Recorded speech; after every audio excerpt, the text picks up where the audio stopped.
Orası Türkiye, burası şu an Yunanistan. Direkt baklava diye satıyorlar. Avrupa'daki en büyük deniz mahsulü tabağı geldi.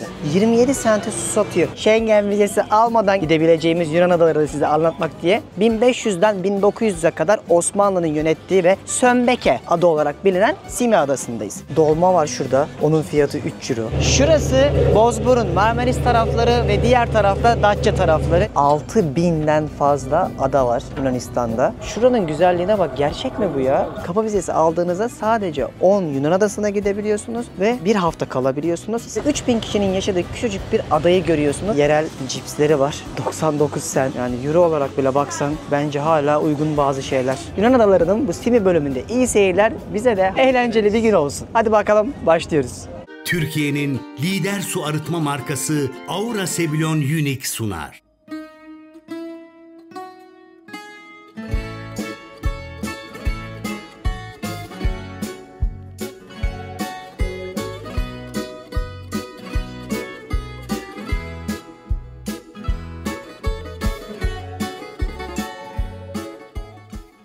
Hanımlar beyler, ben Deniz Pehlivan. Dünya turumun Yunan adaları bölümüne hoş geldiniz. Hatırlarsınız önceki bölümde Rodos'a gelmiştik, anlatmıştık. Şimdi teknedeyiz. Kocaman bir teknenin ön tarafına geldim. Size videonun girişini yapıyorum. Akşama kadar burada bir Simi adası var. Rodos'tan kalkan teknelerle gidiyorsun. Günübirlik bir tur yapıyorsun. Seni gezdiriyorlar, yüzdürüyorlar, Simi'yi gösteriyorlar, sonra geri getiriyorlar. 30 euro falan ödüyorsun. İşte bu serimizde hani demiştim ya, amacımız Schengen vizesi almadan gidebileceğimiz Yunan adalarını size anlatmak diye. Bu bölümde onlardan bir tanesini daha ekleyelim dedik. Normalde Simi Adası orada. 2-3 saat yolculuk yapmamız gerekiyor. Bir o kadar da gelişi var, yani 4-4,5 saat yolda geçiyor. İsteseydik adada kalabilirdik otel olarak ama biz bunun yerine ne tercih ettik? Böyle git geri tercih ettik çünkü böyle daha kolay olacaktı bizim için. Ada zaten küçük, kompakt bir yer olduğu için çok fazla şey görmenize, hani günler harcamanıza gerek yok. Daha çok yatış yeri, dinlenme yeri. O yüzden sizlere Yunan adalarının bu Simi bölümünde iyi seyirler, bize de eğlenceli bir gün olsun. Hadi bakalım başlıyoruz. Şu an Rodos'un limanındayız. Bak şöyle sırtımı yel değirmenlerine verdiğimi düşünün. Tamam mı? Sezer kardeşim bir yandan kameramanları gösteriyor. Böyle etrafta ne var ne yok. Sanat yapıyor. Sırtımı verdim ya. Buradakiler özel tekneler, buradakiler böyle toplama tekneler. Bunlara yaklaşık kişi başı 30 euro veriyorsunuz. Size alıp akşama kadar hem buraları gezdiriyor hem de isterseniz Rodos'un etrafında ayrı turlarda yapıyorlar. Şu karşıyı görüyorsunuz. Orası kentin limanı.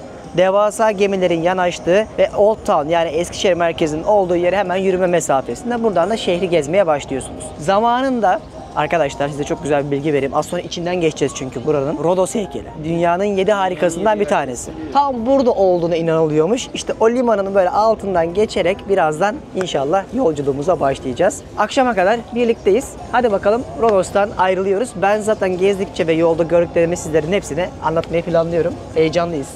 Limandan ayrılıyoruz. Demiri almaya başladık. Hadi bakalım, keyifli seyirler. İşte Rodos merkezi böyle görünüyordu. Limanın etrafında rahatça dolaşabileceğiniz kordon boyunca çok güzel yerler vardı. Şurada böyle çok lüks motor yatlar var. Şurada kalenin, deniz fenerinin olduğu yer var. Şurada kiliseleri vardı. Hemen şurası Eli Beach dedikleri en ünlü yerleriydi. Buradan da artık çıkışımızı yapıyoruz. Düşünsenize, tam buradan çıkıyordun. 40 metrelik şöyle ayakları da açmış heybetli bir, o zamanların güneş tanrısı için yapılan heykelin olduğunu düşünün. Şu anda asla öyle bir şey mümkün değil. Bizim heykel bu kankamız. Gezimiz Aura Sebilon su arıtma cihazlarının desteğiyle başlıyor. Bakın biz şu an buradayız. Şu siyah yerde. Şuraya gideceğiz. Simi'ye.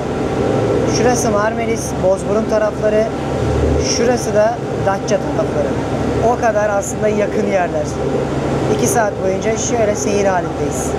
Bu 2 saatlik yolculukta neredeyse hiçbir şey görmedik. Gördüğümüz tek şey karşıdaki adalar. Şurası Bozburun, Marmaris tarafları ve diğer tarafta Datça tarafları. Yaklaşık 6 kilometre uzaklıktayız sadece bu Simi adasına.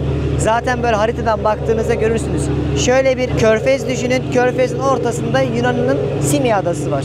Bu adanın arka tarafındaki ilk plaja da birazdan park etmeye başlayacağız. Yolculuk bence çok kötü.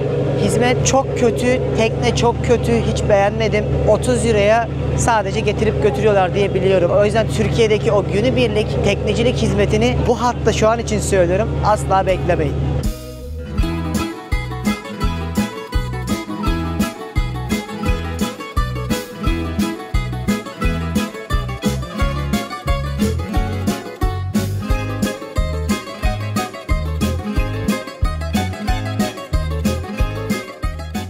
6000'den fazla ada var Yunanistan'da. En büyük ada Girit ve bu bütün adaları da takım adalar halinde sınıflamışlar. Eyaletler gibi düşünün. Mesela biz şu an 12 adalar bölgesindeyiz ve bu ünlü adaların hepsine bu teknelerle, feribotlarla, uçaklarla gidebiliyorsunuz. En büyük ada hangisi Yunanistan'da? Yunanistan'da mı? En Dedin büyük ya. Girit. Az önce dedin. Dedin mi? Ben acıkmışım o zaman. Bana bir enerji lazım. Biz sabah simit yedik. Bildiğiniz simit vardı, biliyor musun? Anca onunla ayakta duruyoruz. Böyle bir de portakal suyu yaptık. 3 euroydu, onu söylemeyi unuttum. Simit karides yeriz meşhur. Öyleymiş meşhur. Kesin Şeyde yine beğenmeyeceğiz. okudum. Çok güzel mavi değil mi? İşte en sevdiğim var ya bak bu su çok güzel bir şey. Buraya bir de karadan ulaşım yok. Evet. Bak sadece denizden gelebiliyorsun. Nereye benziyor biliyor musun? Bizim Faralya taraflarında gitmiştik sürat motoruyla. Bence biraz O daha taraflara. şu kayalıklar Adrasan ama suyun rengi değil. Evet. Hani kayalıklar biraz daha turuncu olsaydı Adrasan'dı. Güzel ama yani şeyin... burada yalnız ne kaya tırmanışı yapılır. Çok dik kayalar var. Zaten biz sürekli kaya tırmanışı yapıyoruz gittiğimiz yerde değil mi? Hiç. Hiç. Asla bırakmayız. Buralarda en güzel şey bence böyle bir tane sailing tekneyi kiralayacaksın. Ada gezeceksin. 6000 tane ada var. Dedim ya çoğuna gidemezsin çünkü. Ben hala böyle deniz, kum, güneş tatillerinde izole yerlerin daha güzel olduğunu düşünüyorum. Bilindik yerler bir yerden sonra artık tadı çıkıyor ve özellikle yazın kaostan gidecek yer bulamıyorsunuz. O yüzden paranız, imkanınız da varsa abi kiralayın şundan bir tane. Koy gezin vallahi. Ben bundan sonra dünyanın en büyük gemilerinden bir tanesiyle yine bir kruz yolculuğuna çıkacağım. Zamanım yok. Zamanım olsa ben 2-3 tane arkadaşımı toplayıp şöyle bir mavi tur yapardık ya sailing teknesiyle. En güzel yanına biliyor musun? Her gün manzaran değişiyor. Evet. Her gün penceren değişiyor. Ve inanın bana birçok otel fiyatıyla aynı fiyata denk geliyor. Yapmamışsanız kesinlikle öneririm. Güzelliğine bakar mısınız arkadaşlar? Deniz'im ben gidiyorum. Hakkını helal et kardeşim. O kadar zaman geçirdik şey. İnsan bir... Allah Allah. O kadar mesaimiz var. Nereye gidiyorsun der bir insan. Buz gibi değil mi?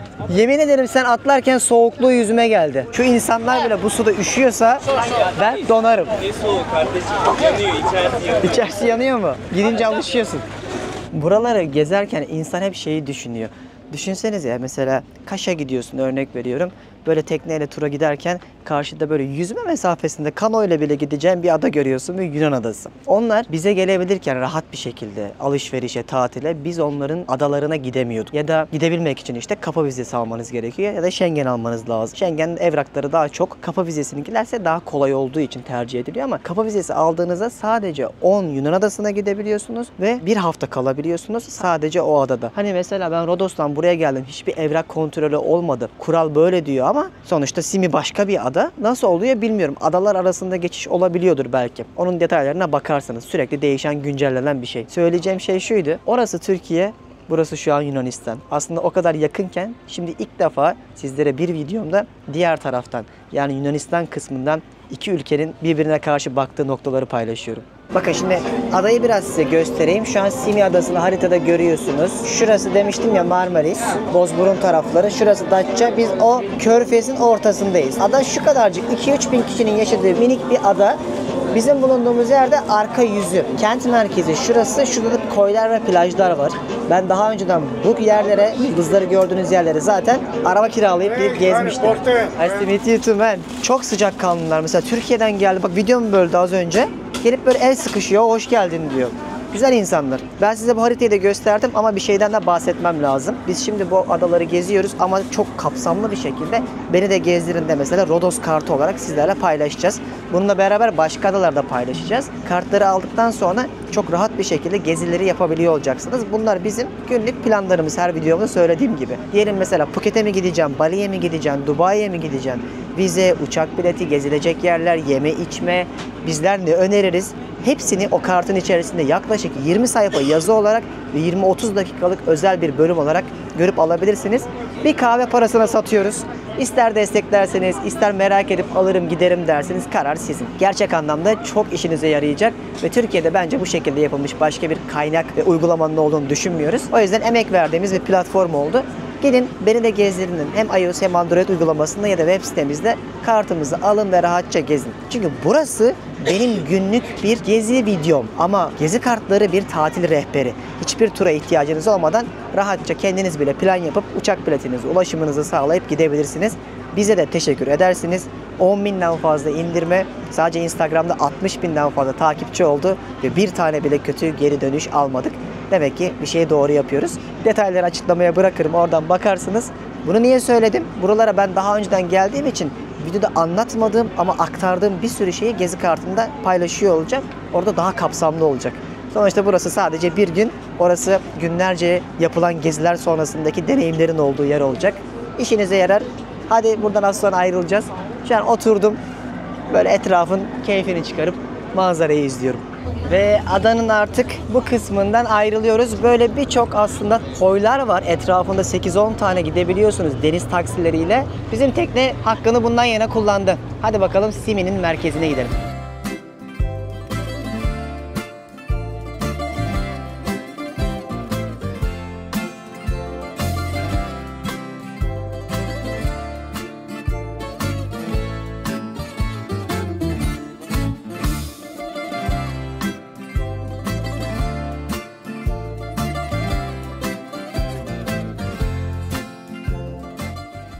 Adanın etrafından dolaşarak Simi'ye doğru gidiyoruz. Tek bir ağaç göremiyorsunuz. Böyle çok kurak, daha çok rüzgardan dolayı aşındırılmış tepeler sizi karşılıyor. Yeşillik yok abi buralarda. Çok nadir. Anca bak yukarılarda var. Zaten şehrin girişi de hemen burası.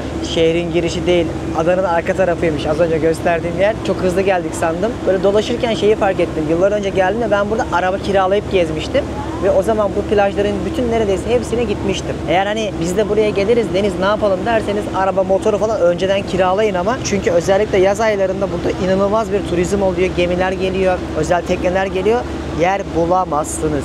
Ben zaten bütün bu gezimin açıklamalarını, konaklama önerilerini, birazdan yemek yiyeceğiz mekanları hepsini açıklamaya bırakırım. Oradan bakarsınız. Yine dünya turumda her yerde yaptığım gibi size kapsamlı gezi rehberimi burada bir video olarak paylaşırım. Şuralarda bir yerde olmalı. Az kaldı. Yaklaştık artık merkeze.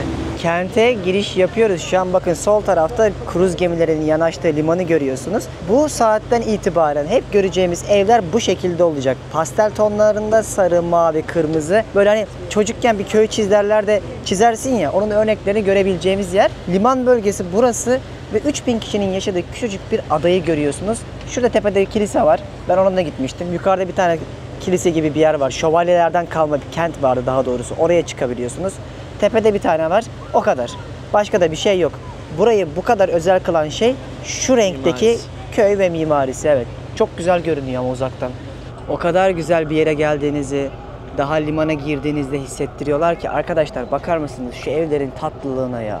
Hepsi bir düzen, hepsi bir renk ahengi içerisinde bozulmadan korunmuş ve bütün bu limanın etrafındaki nereye baksanız şaşıracağınız evler sizi karşılıyor. Şuranın güzelliğine bak, gerçek mi bu ya? Oğlum film seti gibi lan. Orada ben yaşarım bak o balkonda. Biri gelmiş çizmiş gibi değil mi? Evet ya. Bunlar Çok güzel ya. Çok iyi gerçekten. Hani bak yıllar önce geldiğimde anlamamıştım. Daha o zaman çok dünyayı gezmedik sonuçta. Ama şimdi dünyayı gezip geldikten sonra neden buranın bu kadar değerli olduğunu anlıyorsun. Ben şunu fark ettim kardeşim. İtalya ve Rum yani Yunanlıların mimarisinden daha iyi bir mimari yok. Renk güzelliği anlamında, korunma anlamında. Yok. Bence yok yani. Özellikle Rum evleri falan. İşte burası aslında İtalya'nın istilasından dolayı da biraz özeniyor. Çifte farklı binaların da birleşmesiyle daha güzel bir hale gelmiş. Bir tane Rum'la bir tane İtalyan'la evlendir. Hemen ev sanat olur kardeşim. Evet. Biri uzayı açar, diğeri de şarabını açar. Geldik, şimdi teknemiz park ediyor. Bakalım bu tatlış yerde Simi Adası'nda neler var. Acıktık. Yemek yiyelim. Ne yiyeceğiz biliyor musunuz? Bir simi karidesi yiyeceğiz, bir de karavidas yiyeceğiz. Istakozla yapılan makarnaymış buraya özgü. Bunlar beni şu an çok heyecanlandırıyor. Seni ne heyecanlandırıyor kardeşim? Ben bir kahve içeyim. Bir acelem yok yemek için. Yüzeriz. İlk adımımızı adamıza atalım. Bakın daha yaz başlamadı. Ona rağmen nasıl bir turizm var görüyor musunuz? Hani ben burayı yazın düşünemiyorum. Gerçekten adamlar bu adaları evet korumuşlar ama iyi de pazarlamışlar. Helal olsun. Turumuza başlayalım bakalım. Şuradan bir su alalım marketten bakalım. Yunanistan market fiyatları. Hem serindir içerisi. Oh. Abi inanamıyorum. Su 27 sent ya Yunanistan'da. Bu kadar turistik bir adada 27 sente su satıyor. Ben otelde 2 tane su alıp 1 euro verdiğimde de çok şaşırmıştım. Ya demiştim nasıl olabiliyor? Markette meğer 27 sent, turistik yerde 27 sent. Kaç? 27 sent. Bedava. İlginç. Yani ben markete girerken şakasına söylemiştim. Market fiyatları falan yapmayacağım tabii ki burada. Atina'da falan olsam yapardım. Adayı gezmek istiyorum. Ama hani suda anlayın durumu. Ama bak ikna olmanız için bir örnek vereyim. Şöyle yerel cipsleri var. 99 cent. Şurada bunların marka biraları var. Alfa. 1,5 euro bile değil yani. 1,35'e falan geliyor. Yani euro olarak bile baksan bence hala uygun bazı şeyler. Yorumu siz yapın. Kolalar var. Şurada 94 cent falan bir tane kola. Peynirler var. Ne ararsanız bulabiliyorsunuz artık dünyanın her yerinden. Baksana 6 tane yumurta 2,90. Şurada peynirler 11 euro, 10 euro civarında. Diyelim aç böyle kaldınız, hızlı bir şey yemek istiyorsunuz. Barbunya plakiler falan olur ya da fasulyeler bizdeki gibi. Sadece 1,65. Dolma var şurada. Bildiğiniz bizim dolmalardan yapıyorlar. Zaten dolma kimi ne deniyordu buna. Onun fiyatı 3 euro. Şurada paketlenmiş balıklar var 2 euro. Şu turşular çok güzel olur bak, bebek turşu mesela 1,90. Böyle fiyat olarak da gayet marketlerde uyguna bir şey alıyorsun. Nasıl kardeşim 27 centlik suyun? Yani işte bak hep anlattığımız şey. Şu anda belki de 2500 kişilik küçücük bir adaya günde 5-10 bin tane turist geliyor ama hala 27 sente satıyor. Evet. İşte bak bunu Sen söylediğinde de Instagram'da laf ediyorlar. Sen Türkiye'yi kötülüyorsun diyor. Ne alakası Babacığım, var? ne alakası var? 27 euro lan bedava su içiyoruz şu an. Yorumu siz yapın. Biz elçiyiz. Bize zeval olmaz. Biz artık ben 10 yıldır yorum yapmaktan yoruldum. Vallahi ya. Vallahi dilimde tüy bitti. Şu kulenin oradan, saat kulesinin oradan hemen bir şehre başlayalım dedik. Bakın adada olduğumuz için hemen kordonda yürürken bile böyle pırıl pırıl deniz sizi karşılıyor. Serinliği yüzüne vuruyor mu vurmuyor mu? Bak geliyor gerçekten. Daha bunun Temmuz Ağustos'u var. Ama şu renkler güzelmiş bak. Evler güzel. Böyle isterseniz gelip şezlonga uzanıp Simi Adası'nın keyfini çıkarabiliyorsunuz. Böyle küçük yerleri gezmek daha güzel.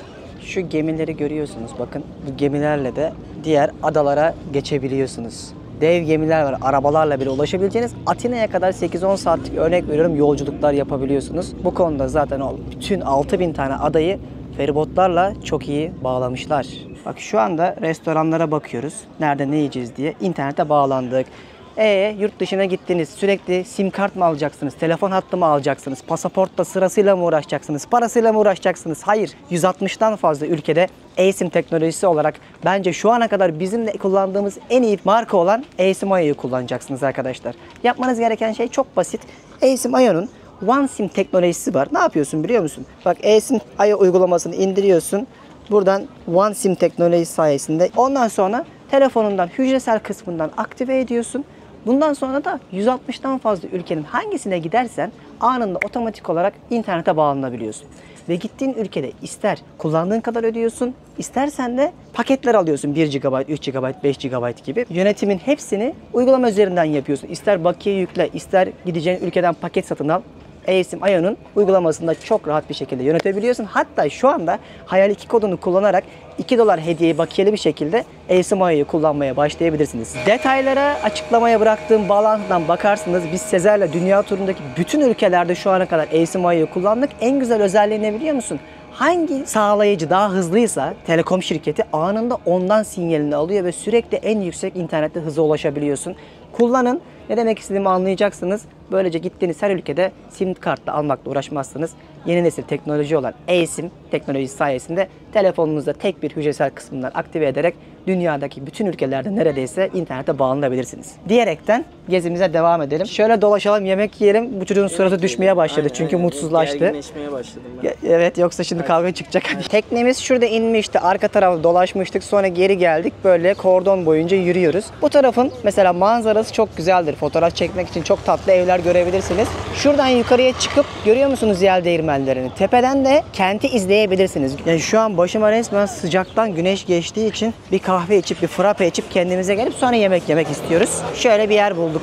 Di Mello adında köşede kahve içeceğiz.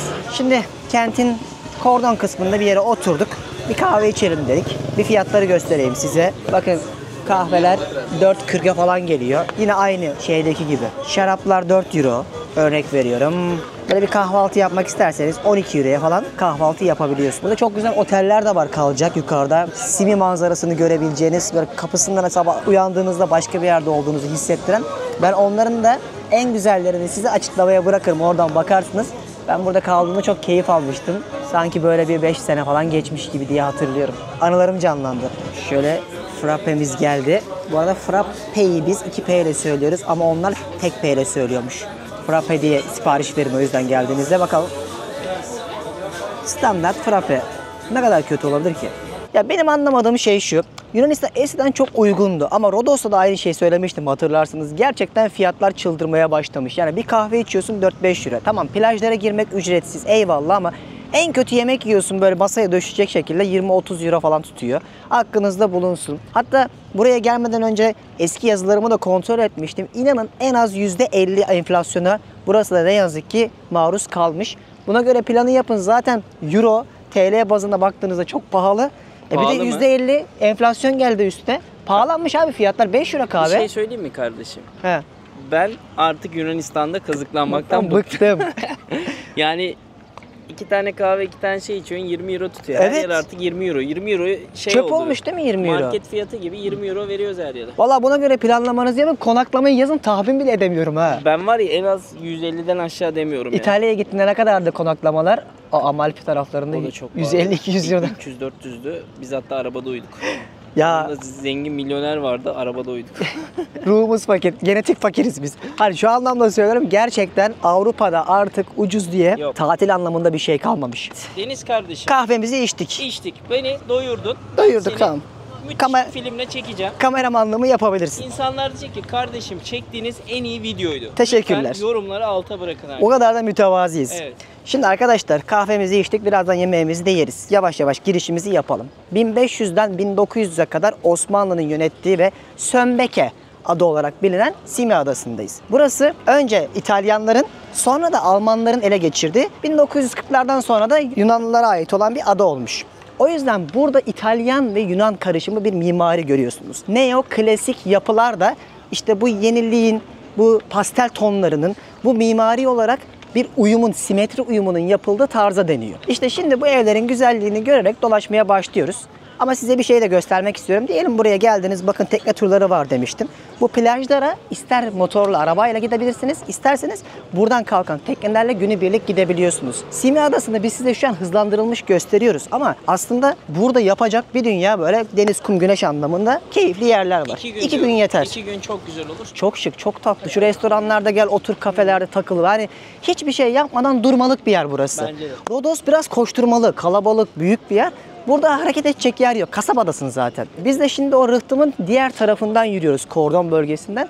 Birazcık böyle kıyılardan uzaklaşmaya başlayacağız. Çünkü yemek için biz biraz daha arka tarafları tercih ediyoruz. Rodos'ta önerdiğiniz bütün bilinen yerlere gittik. Hiçbirini de beğenmedik. Yok hem pahalı hem kazıklandık hem de güzel yemedik. Abi tabii ya bir yemek yiyorsun. Kaç? Dün 100 euro mu verdik Sezer? Alkol yok, bir şey yok ya. Ben artık Yunanistan'da kazıklanmaktan bıktım. Bunu turizm anlamında söylüyorum. Marketler vesaire uygun ama tabiri caizse bence artık restoranlar ve mekanlar uyanmış abi. Evet. Yani doymuşlar turizme. Çok geliyor diye muhtemelen Yapıştırıyorlar. demişler, yapıştıralım. Zaten arz talep olayı olduğu için de kafaları rahat olmuş. Şimdi şöyle bir yürüyelim, tamam mı? Oraya doğru ben size biraz daha buraları anlatayım. Şimdi burada özellikle Osmanlı döneminde insanlar geçimlerini sünger işçiliğinden ve tersane işlerinden sağlıyorlarmış. Özellikle 1900'lü yıllardan sonra İngilizler burayı bombalıyor ve birçok yapı yerle bir oluyor. Burada bir tane cephaneli patlatıyorlar. Sezer'den aldım bu bilgiyi de. Almanlar savaş esnasında İngilizler buraya alacakken kendi cephaneliğini patlatıyor. Alamasınlar diye değil mi? Alamasınlar, buradaki şeyler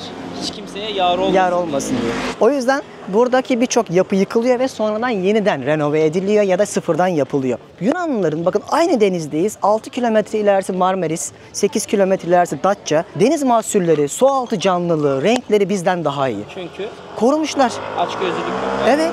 Yani aynı denizdeyiz. Nasıl bunlarda bu kadar karides, kalamar, ahtapot oluyor da biz hala bunu ithal edecek durumdayız? Yorumu siz yapın. Bu konuda çok iyi zenginliklerini koruyup bunu bir de turizme kazandırmışlar.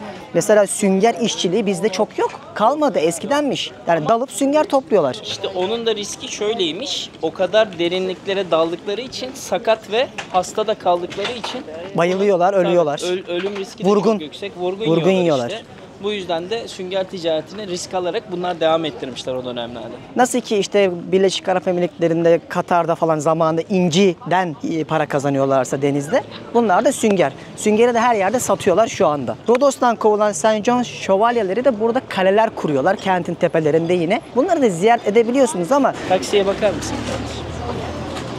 O araba 8 milyon Türkiye'de. Şaka yapıyorsun. Tabii. E220. Ya ben bu taksilerden muzdaribim. Bu konuyu söylemek istiyorum. Çok kötü değil mi Türkiye'deki Abi taksiler? her yer sigara kokuyor. Sigara. Esnaflarımız yani lütfen rica ediyorum ya. Şu sigarayı Müşteri artık varken içmeyin ya. Ayıp ya. Ha, bu arada bir şey de itiraf edelim. Bizim kadar sigara içen toplum Yunanlar olabilir. Var. Her yerde sigara içiyorlar. Her yerde. Yasaksız içeride bile içiyorlar. Hiç yasak yok. Yani çok rahatlar o konuda. Onu dikkatimizi çekti. Gezilecek yerler anlamında da dağlara, tepelere çıkarım sıcakka diyorsanız bak orada değirmenler var, kaleler var. Ben zamanında çıktım, piştim. O yüzden size drone olarak gösteriyorum. Kararı siz verin. Bunlarla da bak bunlar super fast Hızlı değil bot mi diye bunlar? geçiyor. Çok hızlı. Rodos'a gidiyorlar. Bunlar Daha iyi. bir saatte gidiyor. Bizimki ben hiç beğenmedim. Ben de iyi, Bir ben daha de. gelir misin bu tekneyle? $30 ya da $35 vermek yerine 45 veririm. Daha Daha rahatına iyisiyle giderim. giderim. Ya da bununla giderim hızlı bir şekilde. Aklınızda Çok bulunsun, iyi hiç ya. gerek yok. Adada ulaşımı ister taksiyle, ister motor kiralayıp, araba kiralayıp, isterseniz de bak şuradaki dolmuşlar var ya, koylara gidiyor bunlar. Aa. Evet, gidebilir 2 euro, 3 euro veriyorsun mesela. iyi. Seni götürüyorlar. Bu kısmını da görebiliyorsun. Çok güzel. Ama ya deniz, kum, güneş her yerde var. Ben en çok buranın bu neoklasik yapılarını ve uyumunu sevdim. Bozmamışlar, helal olsun. Kaçak kat çıkan olmamış, renk uyumunu bozan olmamış. Darısı başka yerlerin başına. Ben şöyle seyircilere bir bilgi vermek istiyorum. Eğer ki İtalya'da Amalfi'yi vesaire beğeniyorlarsa ya da böyle hep gitmek istiyorlarsa çok uzağa gitmelerine gerek yok. Burada o ambiyansı hissedersiniz. Kazıklanmanız daha az olur. Oğlum bir tane pasta deniz ürünü 35 euroya satılır mı? Hadi ya İtalya'da. Ya çok para, çok. Her yer bir de öyle. Hadi canım. Ve Amalfi'de denize girmek kardeşim zulüm. Yani oradan yokuşa iniyorsun. İniyorsun, değil mi? Denizleri de hiç güzel değil. Kim bu Instagram'da ünlü yaptıysa orayı ben hakkını verdim. Reels attığım zaman da bayağı izlendi. Boşa yapmış. Yalan dolan abi para. Bak hayatta yediğin kazıklara deneyim deniyor. Bizi takip etmenizin Sezer'le beni en büyük amacınız bu olsun. Bu olsun Biz abi. kazıklandık, siz kazıklanmayın. Tabii. Örnek veriyoruz. Tabii. Şimdi deneyimliyoruz, söylüyoruz ki ona göre boşu boşuna paralar Bir de biz vermeyin. bunu samimi olarak yapıyoruz. Aynen. Yani hani şey var ya, Insta girl'ler var. Heh, İşte böyle her bol şeyi bol paylaşıyorlar bambaşka bir şeymiş gibi Tabii. anlatan. Biz ne yaşıyorsak onu söylüyoruz. Ucuzsa ucuz, pahalıysa pahalı. Gidin diyorsanız gidin. Gitmeyin diyorsanız gitmeyin gibi alternatifleri de sunuyoruz. Burası Ortodokslar için çok kutsal bir yermiş, biliyor muydunuz? Mesela bunun arka tarafında bir tane kilise var. Beach'te böyle bir sahilde. Ben gittim oraya, gezdim de. Çok kutsalmış. 12. yüzyılda yapılmış ve orayı görmek için bile bir sürü bu dine mensup insanlar gelip ibadet ediyorlarmış. İsterseniz burayı da görebiliyorsunuz. Zaten bu adaların genel amaçları eski çağlarda geldiklerinde buraya dini yayıp Tabii. aynı zamanda buranın liman kenti olup bir de gözcülük yapıyorlar bu savaşlarda. Özellikle bir düşman geliyor mu gelmiyor mu hep gözlem evleri adaların üstünde oldu. Tabii düşünsene, hac yolları vardı. Anadolu'dan da geçiyordu. Mesela Orta Doğu'ya kadar gidiyorlardı. Dini yaymaya çalışıyorlardı. Kullandıkları duraklar da işte Anadolu ya da buradaki adalarda, Kıbrıs'ta falan da çok kullanıyorlarmış zamanında. O yüzden buraya geldiğinizde hem kültürel hem yeme içme, gastronomi hem deniz, kum, güneş anlamında keyif alırsınız. Dediğimiz gibi en az 2 gün ayırmak lazım. Ben acıktım Sezer. Vallahi acıktım. Şöyle bir gidelim. Az önce yedik daha. Ben ondan hiçbir şey anlamadım. Tamam, O yeriz, benim sıkıntı yok. şöyle güzel bir yeriz. deniz mahsulü, ıstakoz yiyoruz. Ağzımızı Sen yüzümüz. ıstakozumsu ye, ben deniz mahsulü makarna yiyeyim Ah, kardeşim. bir keyif Yani yapalım. şey olsun. Bir de sana bir şey daha söyleyeyim kardeşim. Osmanlı yıllar evvel buraya geldiğinde buraya çok fazla imkan sağlamış ki buradaki sünger ticareti gelişsin, insanlar ticaretlerini devam ettirsin vesaire diye. Ha, geçinebilsinler diye. Tabii. Yunanistan'la ilgili bir şeyler daha okudum. 1830'da Yunanistan isyan ediyor. İsyan ederken de Mora Yarımadası'ndan başlıyor isyan. Osmanlı o dönem boyunca Yunanistan'a, yani içerideki Rumlara Yunanca öğrenme hakkı verilmiş. Yunanca hala hayatlarına devam etsinler istemişler. Dinlerini de Fener Rum Patrikhanesi'nden dolayı Ortodokslara serbest kalmış. Osmanlı belki de Yunan ya da Rum toplumuna en fazla imkan veren imparatorluk Tabii diyebiliriz canım, aslında. zaten tarih kitaplarında da bize öğretilen neydi? Fetihler olduktan sonra önce din konusunda insanları serbest bırakıyorlar. Serbest bırakılıyor. Yani bir baskı ya da Yok. zorbalık olmuyor. Ama bundan sonraki süreçlerde dağıldıktan sonra artık onlar kendi yollarını kendileri çiziyorlar. Ama bu tarih kitaplarını yazan şey Osmanlı dönemindeki o rahatlık din konusunda bu adalara da yansımış. Aynı Çok biz zamanda- gibiyiz ya zaten. Ya tabii kankam, yani baktığında baklavaya adam benim Baklavaki. diyebiliyor. Baklavaki diyor. Dolmaki, benim diyor. dolmades. Tabii. Ama yani diğer bir kısımdan bakacak olursak da Osmanlı bunların hepsini verirken de yüklü vergiler almış Tabii canım. toplumdan. Yani ticaret yapanlardan yüklü vergiler aldığı için, ama Sima Adası'ndakiler o kadar işte ellememişler. Buranın özelliği o olmuş biraz da. Burada ticareti biraz salmış Osmanlı. Gelişsin büyüsün demişler buraya. Ama diğer Rum tarafındakilere baskıların aslında isyanların çıkması sebebi de bu olmuş. Hep o vergilerin çok oluşundan dolayı. En son demişler canımıza tak etti. Yiyecek yemek bulamıyoruz, zor buluyoruz. Sen hala bizden vergi alıyorsun gibisinden isyana başlamışlar. Tabii tarih zaten günümüzden değil, o dönemin şartlarına göre değerlendirilmeli. Bütün ülkelerin ve toplumların o dönemde yaptığı her şeyi artısı eksiğiyle kendiniz kafanızda okudukça mukayeme yeteneğinizi kullanarak yorumlayabilirsiniz. Hadi git Orta Amerika'ya da her şeyi böyle o zamana göre anlatma. Ya- Birbirlerini kesiyorlarmış. 3 tane adam yönetiyorsun bazen çalışırken. Ondan bile sonra. Ondan bile zorlanıyorsun ya. Düşünsene koca dünyayı yönettiğini. Bak ne var kanka. Ne varmış? Baklava diye 3 nokta koymuşlar. Direkt baklava diye satıyorlar. 3 tane ünlem koymuş. Niye? Gergin biraz. Haberiniz olsun diyor. Yani bizim diyor. Mesaj veriyor. Diğerlerinde ki var, des var ama baklavayı direkt birebir sahiplenmişler. Bence şu arka sokaklara dalalım. Öyle mi? Çok güzel oralarda. Gel. Ara sokaklara dolaşıyoruz. Taverna Meraklis mi? Sen de burayı mı aradın? Evet. Çok ilginçti bu an. Sen de burayı mı demiştin? Evet. Gezgini bulur mu? Gezgini doğru yerde bulur.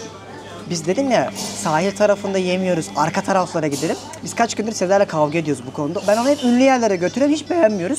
O da dedi ki arka yerlere gidip rastgele bir yer bulacağız. Ne kadar güzel. Buldum. O da buradan az önce gezerken dedi ki burada yiyelim. Vallahi bak. Ulan hadi bakalım. Dünya turlarımızda öğrendiğimiz bir şey var. Merkezi yerler ve deniz kenarı yerler her zaman pahalı olur. Sizlerin de bildiğiniz üzere. Ama bazı ülkelere gittiğinizde bunu çok hissetmezsiniz. Ya ben mesela İspanya'da bunu çok hissetmiyordum. Ama bana Rodos'ta bunu çok hissettirirler. Çünkü belli markalaşmış yerlerin fiyatlarıyla bilinmeyenlerin arasında %50-%60 fark vardı. Burası da deniz kenarındaki yerlerin böyle 2 dakikalık arka sokağında bir yerdi. Gelmeden önce de internette biraz araştırmıştım yine. Daha böyle salaş olduğunu söylüyorlardı. Gerçekten de fiyatlar olarak da öyle çıktı. Bakın salatalar 5 euro. Greek salat ya da domates salatası 6-8 euro. Ya. Oğlum Rodos'ta bizi mahvetmişler. Orada yesek yine caddeye çıksak 8'den 9'dan aşağı vermezler. Spagetti bolognese 9 euro örnek veriyorum. Kalamar 15 euro. Biz onu 22-23 yiyorduk. 18-20. Buranın çok ünlü bir karidesi var. Simi karidesi diye geçiyor. Ben ondan sipariş verdim. Arkaya geçelim. Kanka kola 3 euro. Aa, Orada 33 euroydu kanka. Evet. Geçen oturduğumuz neydi adı? evet hatırlıyorum. Hadi bakalım. Orada şişesi 30-35 euro olan beyaz şaraplar burada 18 euro. Ama tabii Rodos çok büyük ve yoğun ya ondan. Bak herkes bile buradan günübirlik Rodos'a gidip geliyor. Haliyle insanlar Rodos'u merkeze alıp diğer adalara geçiyorlar. Gerçekten yeme içme olarak çok iyi bir yer bulduk. Lezzet de iyi çıkarsa bizden kralı yok. Ne dedik biz size sabahtan beri? Simi karidesi. Yani yeme içme olunca gözüm dönüyor gerçekten. En sevdiğim şey yurt dışında bir şeyler tecrübe etmek olabilir. Burada da bunu yiyecekmişiz. Türkiye'de de yapıyorlar bunu bu Marmaris taraflarında. Oralarda da yemiştim. Bir de burada tadıp size anlatayım. Bildiğin karides ama çerez gibi. At yani. Kabuğuyla yiyorsun bak. Çatır çutur hiç ayırmıyorsun kabuğundan. Bunun yanına bira, şarap bir şey de yaparsın. Biz bir su içiyoruz. Çok güzel. Konuşamadım. Harika. Bak içerisinde çok şey değil mi? Şöyle dolap varsa bir yerde zarar gelmez. Gelmez Tam abi. esnaf usulü. Aynen. Salaş bir yere geldiğini böyle gösterişten uzak bir yere geldiğini hissediyorsun. O yüzden Lezzet burada de kötü güzel. bir şey çıkmaz ya. Bak Sezer iddia ediyorum Avrupa'daki en büyük deniz mahsulü tabağı geldi. Makarnası. Bu sadece 16 euro ve bunu 2 kişi yiyebilir. Çok rahat bir şekilde. Karidesimiz de şöyleydi. Az önce tam gösteremedim. Bildiğin kabuklu. Dışı böyle kızartılmış çıtır çıtır minicik karides yiyorsun. Bunlar bizde yok mesela Türkiye'de. Yok. Karides yok bizde. Kardeş yok. Al sana. Senin en sevdiğin şey kardeşim. Baksana. Allah kahretmesin beni. Bak kamera var ya heyecanlandım. Heyecanlandı. 2 kişi çok rahat yer. Çok. Ama nasıl 16 euro oluyor anlamış değiliz. İşte biz böyle anlatıyoruz bir geliyor hesap 35 euro. Biz siz 2 kişi olduğunuz için 2 kişilik yaptık falan diyormuş. Ben iddia ediyorum Sezer, Yunanistan'da şu ana kadarki yediğimiz en büyük porsiyon. Ve en uygun porsiyon. En uygun porsiyon evet. Baksana karidesin büyüklüğüne. Bunu normalde var ya o kadar küçük koyuyorlar ki karides çekilip midyeye dönüyor. Valla az önce kamerada olduğumuzu unuttum ben. Hayvan gibi ağzıma attım. Affedin arkadaşlar. Bazen unutuyorum ben ya. Abi hep biz aç gezecek değiliz ya. Birazcık da doyarak bir yere gezelim yeter. Bir de makarnayı al dente yapmış ya. Çok aldanarak yapmış. Kestik. Neoklasik mimarinin nasıl çıkmış biliyor musun? Abi klasik bir şeyler yapalım ya falan dedim. Neoklasik bir şey. Bak gerçekten bizi izleyen arkadaşlar size hak veriyorum. Çok iğrençsiniz. İzlemeseniz de olur. Bence bu niye oluyor biliyor musun? Seyahat mutluluğu. Ben bunu Fethiye'de yapmıyorum. Bir de daha kötülerini yapıyor emin olun. Hayır hayır çok. Bak gözümden yaş. Bizi bitirdin. En az 100.000 takipçi kaybedeceğiz. Neyse afiyet olsun. Çok güzel yemeğimizi yedik. Şöyle şehrin içerisinden dolaştık. İlk limana girdiğimiz yerdeki bu devasa bayrakların altından teknemize doğru gidiyoruz. Şurada fotoğraf çektik. Bu arada aklınızda bulunsun. Bu açı Köprü vallahi çok tam iyi. Instagram'lıktı. Şu anda Instagram bir hayalin peşinde hesabımda Sezer Yılmaz. Sonunda 5 tane Z var. Hesabında paylaşıyor. Anca öyle alabilmiş hesabı. Yok abi, Dörde herkes kadar Yılmaz girmiş. Türkiye'de ya. Oradan takip edin. Reels'lar, story'ler paylaşıyoruz. Çok daha hızlı gezi rehberleri yapıyoruz. Çok da işinize yarar. Hani böyle yazın bir yere gideceğiz, dünyayı gezeceğiz diyorsanız Instagram'da da daha seri köz getiriyoruz. Çok seri.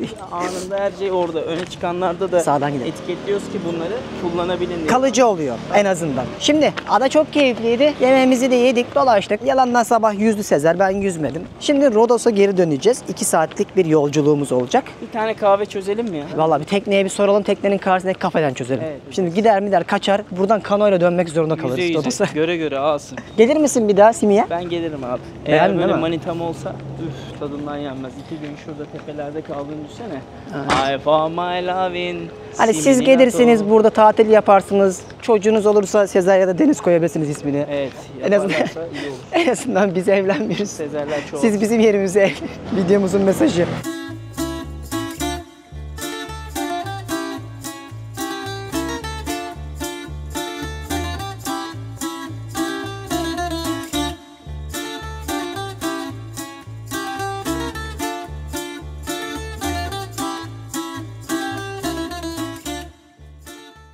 Ve Rodos'a geri döndük. Yolda uyumuşum. Otele geldim, biraz daha uyumaya devam ettim. Bir kendimize geldik çünkü rüzgar ve güneş çarpmıştı. Biz artık burada standart işte tamamdır. Koykos falandır. Bunları zaten gitmiştik. Dedik ki Sezer'le gitmediğimiz bir yere gidelim. Böyle daha artık deniz mahsulünden çok yerel bir şeyler yiyelim dedik. Şöyle bir restorana geldik, Yamas diye. Burada sen ne yemek istiyordun? Kanka musakka ve köfte. Böyle Ne köftesi? musakkayı çok övmüşler mesela Yunanistan'da. Çok Yani güzel deniz oluyor. mahsulünden artık sıkıldık, karamarından, karidesinden, ahtapotundan her yerdeydik. Dedik bir de bunu deneyimleyelim. Böyle bir restoranda tecrübe edeceğiz. Gayet böyle sakin, birazcık daha dışarıda ve az daha turistik bir yer bulduğumuzu düşünüyoruz. Bakalım lezzetleri nasıl olacak? Gece Eskişehir merkezine geldik. Yürüyüş yapıyoruz. Bakar mısınız? Çok sakin ama çok güzel.